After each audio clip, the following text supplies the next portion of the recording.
Well, hello everybody, and welcome back to another Doctor Who book review. In today's review, I'm going to be taking a look at one of the latest Doctor Who book releases as a part of the Target novelisation series. It is, of course, the TV movie as written by Gary Russell, featuring the 8th Doctor as portrayed by Paul McGann, alongside companion Grace Holloway.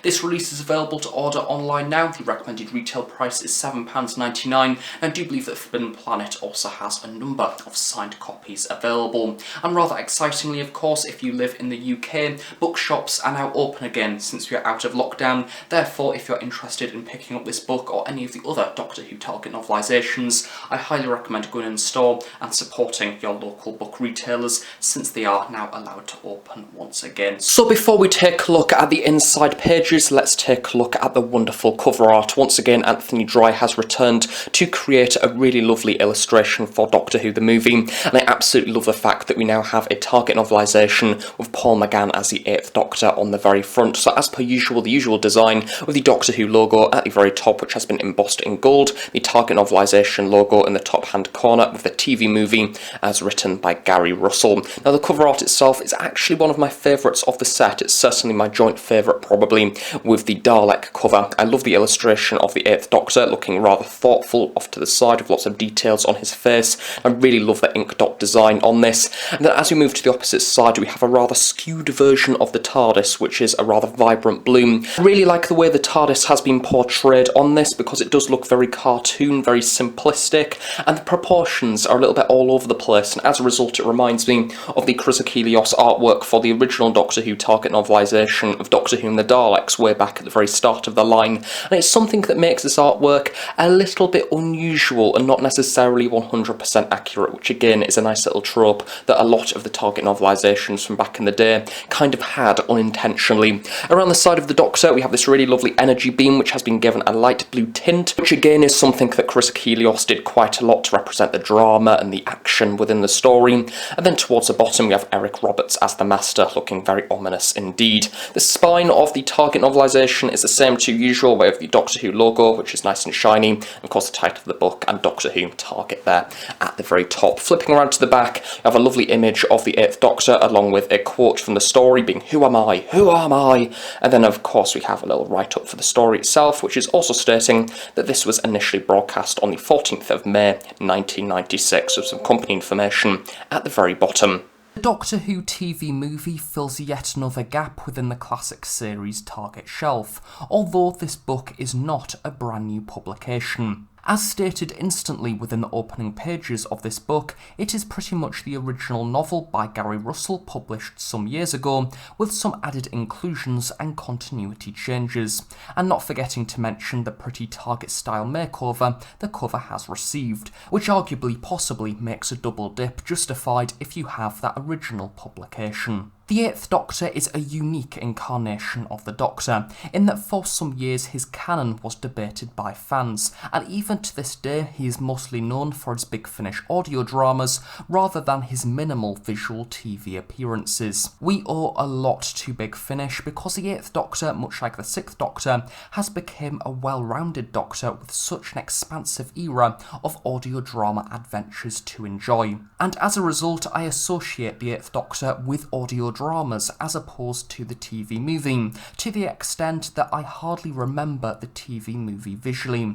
It's been a while since I've watched it, but from what I can recall, the book is very similar. Don't go in expecting massive rewrites or lots of brand new scenes, as at its core the plot remains quite the same. And that is not necessarily a bad thing. Much like many Doctor Who Target novelisations, this book has the skill of polishing the script, padding out character, and making the story much easier to follow. The bulk of the new material seems to occur near the start, the development of Chang Lee's gang crime past and Dr. Grace Holloway's life working in the hospital. We also get a number of side character developments, such as Bruce's domestic life prior to becoming the Master, and the various members of the New Year's Eve party in the later half of the book. Seeing the struggles of Grace operate on the Doctor within the opening chapters, to be completely baffled by how the surgery could go so badly wrong due to the Doctor's internal structure, and the hospital trying to cover it up and move on as quickly as possible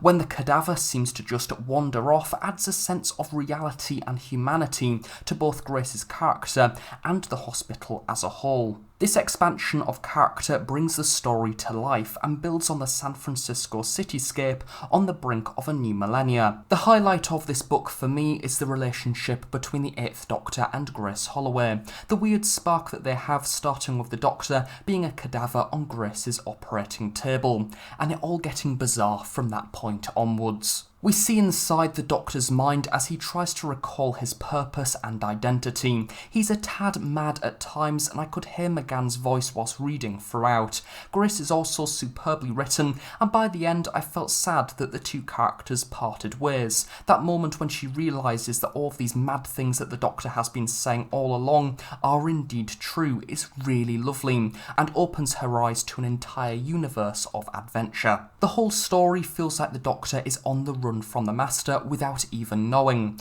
The Bruce Master is desperate for the Doctor's remaining incarnations, and I love the little details of his body decaying as the story progresses. It's gruesome and a reminder that the Master is truly desperate, with flakes of skin dropping off his skull on occasion and glowing with green gunk. Chang Li also has some good moments, seeing the Master becoming his mentor and abusing Chang Li's criminal background. As mentioned at the start of this book, there is also a number of references to the Doctor's past lives that have been added back in after the movie and the original book features minimal references. A superb touch is how the 7th Doctor's hat crops up throughout, almost a shadow of the 7th Doctor, parting ways with him at the end of the book as Grace walks off with the hat in hand, as he no longer needs the hat as guidance. The 8th Doctor is ready for brand new adventures of his own. It's actually quite a sentimental and touching moment, how the hat has had so many different adventures alongside Ace, Mel, Hex, Klein, and so many others, and then it lands in San Francisco for a life of its own. In summary, the movie Target is a nice adaptation to the visual edition, being considerably similar but still featuring a number of new scenes and moments that certainly make it worth the read if you enjoy reading Doctor Who books. In particular, the moments that get into the Doctor's head and exploring the relationship with Grace are a lot of fun. Don't go in expecting major rewrites or large bulks of new content unlike some of the other new Target editions that have been released recently, but instead a slight tweak of an action-packed, fun, bizarre Doctor Who adventure set in America. And finally, let's face it, it's so very satisfying to be able to place this Target book in between Survival and Rose on the Target shelf. The end of an era and the beginning of a new. So to finish off this review with a little bit of a discussion about the story itself, because it has been many years since I've in fact watched Doctor Who the TV movie. Originally I did want to watch it again before filming this review to kind of do a bit of a comparison. I am in fact currently reading The Crimson Horror, and I did exactly that. I in fact watched the TV story and then read the book itself so I could kind of get a grasp on what new content was added in. However, from what I can remember is pretty much identical. There was a few parts here and there that have been added to pad out the story, but the overall premise is in fact pretty much the same. But unlike The Crimson Horror, that episode has in fact seen quite a lot of changes. There is lots of elements that have been added in fact an entire prior investigation which has been added into that story, and an introduction for the Paternoster gang. So this episode is in fact fairly reliable to what we got to see on TV. Pretty much the same events do occur. However, overall, it just seems to flow a little bit better. What I really like about this book is that we get to spend time with the characters. We get to see the 8th Doctor, in fact, struggling quite a lot throughout this story, of course, as he doesn't have many memories, and it is an ongoing joke that the 8th Doctor always doesn't have many memories because his mind gets wiped quite a lot on Big Finish, to say the least, by him. But throughout this story we get to see somebody just after regeneration, so we get to see a few echoes in his head from those previous adventures, but throughout the bulk of the story he is trying to find out who he is again, and he is a character that has lost his identity whilst trying to seek support from Grace, who thinks that he's absolutely mad and has accidentally escaped an asylum. So we have this character that is trying to learn who he is and learn the truth, while simultaneously being told by a character that the truth doesn't exist. And Grace has this unusual dynamic with him because there's a bit of romance going on, there's a bit of traction. Of course, she's recently left behind her husband, who was of course living with her, and as a result she might be looking for somebody new, and we see that kind of throughout this story. We see her being attracted to the Doctor, but not quite sure why. Equally, we of course have Chang Li in there as well, who is a little bit of an unusual category. Do you class him as a companion? Because for the most part of this story he is basically the companion of the Master, and basically he has been took under the wing of the Master to be a bad human being because he has been promised a large bag of gold, which he can do whatever he wants with. He's a character that has basically been brought up by people and has just ended up in the wrong crowd, and as a result his concept of society has been rather contorted to fit a rather gang-related life. And it's interesting to see Doctor Who go down that route, because we don't really have many gang-themed stories in Doctor Who, I don't think, especially within this episode. Of course, San Francisco, gun crime, police, and it is all very dramatic. There is a number of references, in fact, from the early half of this book, where I did wonder what audience the book is indeed for. Is it for a younger audience? Because we have quite a lot of gory criminal offences being referred to, so yes, I was rather surprised to see them in there. However, it kind of adds to the gravity of Chang Li's background and what he gets up to when he isn't being a companion of a mutant snake creature which has just been assassinated by the Daleks within the first chapter of this book.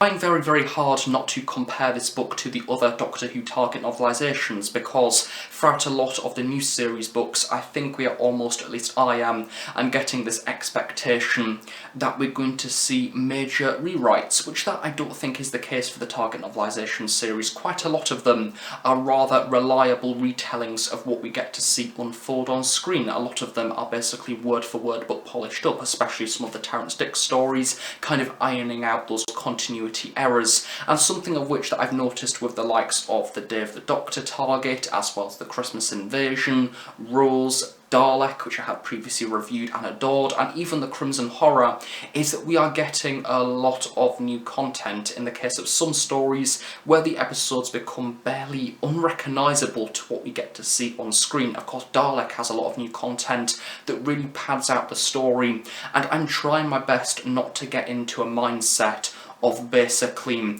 expecting new content for the sake of it. I think it's fair to have stories the likes of this that are very reliable retellings, because it's a good story. The TV movie is a bit of a controversial one, however I enjoyed revisiting it within a different format.